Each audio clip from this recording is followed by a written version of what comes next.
उल्लासित महाराज दशरथ ने शीघ्रातिशीघ्र राज कार्यों को संपन्न किया और राजतिलक का शुभ समाचार सुनने के लिए अपनी सबसे प्रिय रानी कैकेयी के प्रासाद में पहुंचे। कैकेयी को अपने महल में न पाकर राजा दशरथ ने उसके विषय में एक दासी से पूछा। दासी से ज्ञात हुआ कि रुष्ट होकर महारानी कैकेयी कोप भवन में गई है। महाराज चिंतित हो गए। उन्होंने कोप भवन में जाकर देखा कि उसकी प्राण प्रिया मलिन वस्त्र धारण किए, केश बिखराए, भूमि पर अस्त व्यस्त पड़ी है। उनकी इस अवस्था को देखकर आश्चर्यचकित राजा दशरथ ने कहा, क्या अनिष्ट हुआ है कि क्रुद्ध होकर कोप भवन में आई हो? यदि तुम किसी बात से दुखी हो तो मुझे बताओ, मैं तुम्हारे कष्ट का निवारण अवश्य करूंगा। कैकेयी बोली, प्रन्नाथ, मेरी एक अभिलाषा है, किंतु यदि आप उसे पूरी करने की शपथ पूर्वक प्रतिज्ञा करेंगे तभी मैं आपको अपनी अभिलाषा के विषय में बताऊंगी। महाराज दशरथ ने मुस्कुराते हुए कहा, केवल इतनी से बात के लिए तुमको कोप भवन में चली आई हो? मुझे बताओ तुम्हारी क्या इच्छा है, मैं तत्काल उसे पूरा करता हूँ। इस पर कैकेयी बोली, महाराज, पहले आप सौगंध लीजिए कि आप मेरी अभिलाषा अवश्य पूरी करेंगे। इस पर महाराज दशरथ ने कहा, मुझे राम से अधिक प्रिय और कोई नहीं है। मैं राम की ही सौगंध लेकर वचन देता हूँ कि तुम्हारी जो भी मनोकामना होगी मैं तत्काल पूरी करूँगा। महाराज सौगंध लेने से आश्वस्त जाने पर कैकेयी बोली, आपको स्मरण होगा कि देवासुर संग्राम के समय आपके मूर्छित हो जाने पर मैंने आपकी रक्षा की थी और प्रसन्न होकर आपने मुझे 2 वर देने की प्रतिज्ञा की थी। उन दोनों वरों को आज मांगना चाहती हूँ। पहला वर तो मुझे ये दे कि आप राम के स्थान पर मेरे पुत्र भरत का राज तिलक करें, और दूसरा वर में यह मांगती हूँ कि राम को 14 वर्ष के लिए वन जाने की आज्ञा दे। मेरी इच्छा है कि आप आज ही राम वल्कल पहनकर वनवासियों की भांति वन के लिए प्रस्थान करें।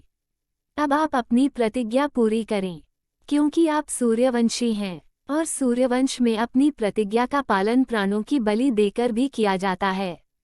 कैकेयी के इन वचनों को सुनकर राजा दशरथ का हृदय चूर चूर हो गया। उन्हें असह्य हुई और वे मूर्छित होकर गिर पड़े। कुछ काल बाद जब उनकी मूर्छा भंग हुई तो वे क्रोध और वेदना से कांपते हुए बोले, रे कुलधातिनी, न जाने मुझे ऐसा कौन सा अपराध हुआ है जिसका तूने इतना भयंकर प्रतिशोध लिया है। पतिते नीच, राम तो तुझ पर कौशल्या से भी अधिक श्रद्धा रखता है, फिर भी तू उसका जीवन नष्ट करने के लिए कटिबद्ध हो गई है। प्रजा को अत्यंत प्रिय राम को बिना किसी अपराध में भला कैसे निर्वासित कर सकता हूँ? तू अच्छी तरह से जानती है कि मैं अपने प्राण त्याग सकता। मैं तुझे विनती करता हूँ कि राम के वनवास के बाद के बदले तू कुछ और मांग ले। मैं तुझे विश्वास दिलाता हूँ कि मैं तेरी मांग अवश्य पूरी करूँगा। महाराज दशरथ के इस दीन वचनों को सुनकर कैकेयी तनिक भी द्रवित नहीं हुई। वह बोली, राजन, ऐसा कहकर आप अपने वचनों से हट रहे हैं। यह आपको शोभा नहीं देता। आप सूर्यवंशी अपनी प्रतिज्ञा पूरी कीजिए। आपके द्वारा अपना वचन नहीं निभाए, विष पीकर अपने प्राण त्याग दूंगी। यदि ऐसा हुआ तो आप प्रतिज्ञा भंग करने के लिए साथ ही साथ स्त्री हत्या के भी दोषी हो जाएंगे। अंत उचित यही है कि आप अपनी प्रतिज्ञा पूरी करें। राजा दशरथ बारंबार मूर्छित होते रहे। समाप्त होने पर भाव से कैकेयी को मनाने का प्रयत्न करते रहे। इस प्रकार पूरी रात बीत गई।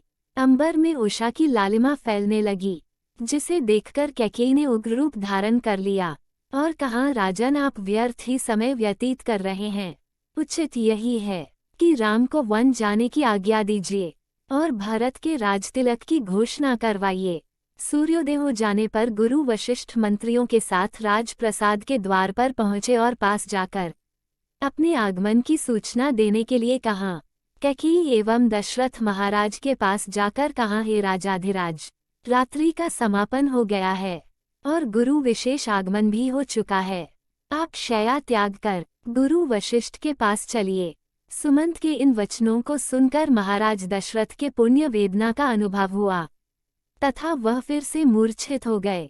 उनके इस प्रकार मूर्छित होने पर कुटिल कैकेयी बोले, हे महामंत्री, अपने प्रिय पुत्र के राज्याभिषेक के उल्लास के कारण महाराज रात भर सो नहीं रख सके हैं। उन्हें अभी अभी ही तंद्रा आई है। महाराज निंद्रा से जागते ही राम को कुछ आवश्यक निर्देश देना चाहते हैं, तुम शीघ्र जाकर राम को यहीं बुला लाओ। कैकेयी के आदेश अनुसार सुमंत रामचंद्र को अनेक महल से बुला लाए।